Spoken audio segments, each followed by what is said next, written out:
Hara Shankar Jai Jaishankar. Subscribe பண்ணுங்க. ஸ்ரீ மகாபெரிவா திருவடிகள் சரணம். ஹர ஹர சங்கர ஜெய ஜெயசங்கர். நம்மளுடைய மகாபெரிவா துணை சேனலை ஃபாலோ பண்ணிகிட்டு இருக்க அத்தனை பேருக்குமே மிகப்பெரிய நன்றிங்க. நம்ம எல்லாருமே எந்த ஒரு பூஜை பண்ணுறதா இருந்தாலும் சரி, வழிபாடு பண்ணுறதா இருந்தாலும் சரி, பரிகாரம் பண்ணுறதா இருந்தாலும் சரி, இந்த ஒரு முழு முதற் கடவுளான விநாயக பெருமானை வழிபாடு பண்ணதுக்கப்புறம் நம்ம பண்ணக்கூடிய பூஜைகள் பரிகாரங்கள் தான் நமக்கு முழுமையான பலனை கொடுக்கும். விநாயக பெருமானை தொடர்ந்து நம்ம வழிபட்டுக்கிட்டே வரும் பொழுது நமக்கு இருக்கக்கூடிய தடைகள், தடங்கல்கள், வினைகள், சங்கடங்கள் இது எல்லாமே தீருங்க. நம்மளுடைய சங்கடங்கள், வேதனைகள் இது எல்லாமே தீர்க்கக்கூடிய அந்த கடவுளுக்கான ஒரு உரிய நாள்னு பார்த்தீங்கன்னா சங்கடகர சதுர்த்தி. ஒரு வருடத்துக்கு கிட்டத்தட்ட 12 சங்கடகர சதுர்த்தி வருங்க. அதில் ஆவணி மாதத்தில் வரக்கூடிய சங்கடகர சதுர்த்தி அப்படின்றது மகா சங்கடகர சதுர்த்தி அப்படின்னு சொல்லப்பட்டிருக்கு.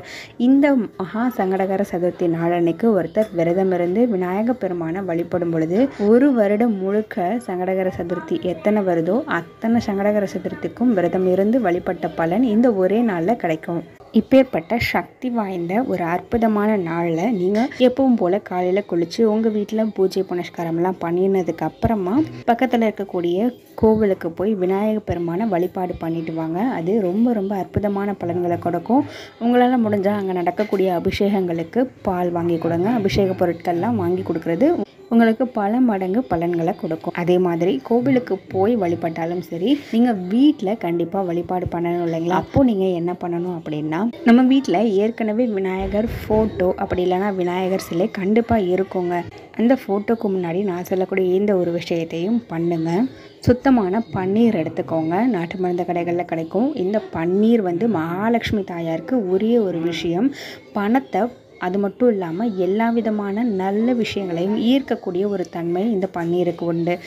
அது கூடவே மஞ்சள் தூள் நீங்கள் சேர்த்துக்கோங்க. மஞ்சளையும் பன்னீரையும் சேர்த்து குழைச்சி நீங்கள் மஞ்சள் பிள்ளையாரை பிடிச்சு வைங்க.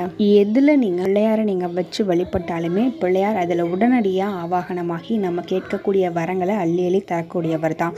எடுத்துக்காட்டாக மாட்டு சாணத்தில் கூட நீங்கள் பிள்ளையார் பிடிச்சி வச்சிங்க அப்படின்னா அதில் கூட அவர் ஆவாகனம் ஆவார். நம்மளுடைய பக்தி முழுமையாக இருக்கிற பட்சத்தில் மாட்டுச்சாணத்தில் நீங்கள் வைக்கும் பொழுது உங்களுக்கு இருக்கக்கூடிய கிரக தோஷங்கள் எல்லாமே நீங்குங்க. உங்களுக்கு கணவன் மனைவி பிரச்சனை இருந்துகிட்ருக்கு அப்படின்னா மஞ்சள் வாழைப்பழம் இருக்கு இல்லையா, அதில் கூட நீங்கள் விநாயகர் பிடிச்சி வைக்கிறது அப்படின்றது உங்களுக்கு ஒரு சிறந்த பரிகாரமாக இருக்கும். இது எல்லாத்தையுமே தாண்டி பொதுவான ஒரு பொருள் அப்படின்னு பார்த்தீங்கன்னா மஞ்சள் தான். மஞ்சளில் நீங்கள் பிடிச்சி வைக்கும் பொழுது எல்லா விதமான சௌபாகியங்களுமே உங்களுக்கு கிடைக்கும். அதுக்காக தான் நீங்கள் உங்கள் வீட்டில் ஏற்கனவே ஃபோட்டோஸ் இல்லை இருந்தாலுமே ஒரு மஞ்சள் பிள்ளையார் பிடிச்சி இந்த நாளில் வச்சு அந்த பிள்ளையாருக்கு அருகம்புல் ஒன்று சாற்றி நீங்கள் வழிபடும் பொழுது உங்களுக்கு வேண்டிய வரங்கள் எல்லாமே கிடைக்கும். இந்த அற்புதமான நாளை தவற விடாதீங்க. ஹர ஹர சங்கர ஜெய ஜெய சங்கர.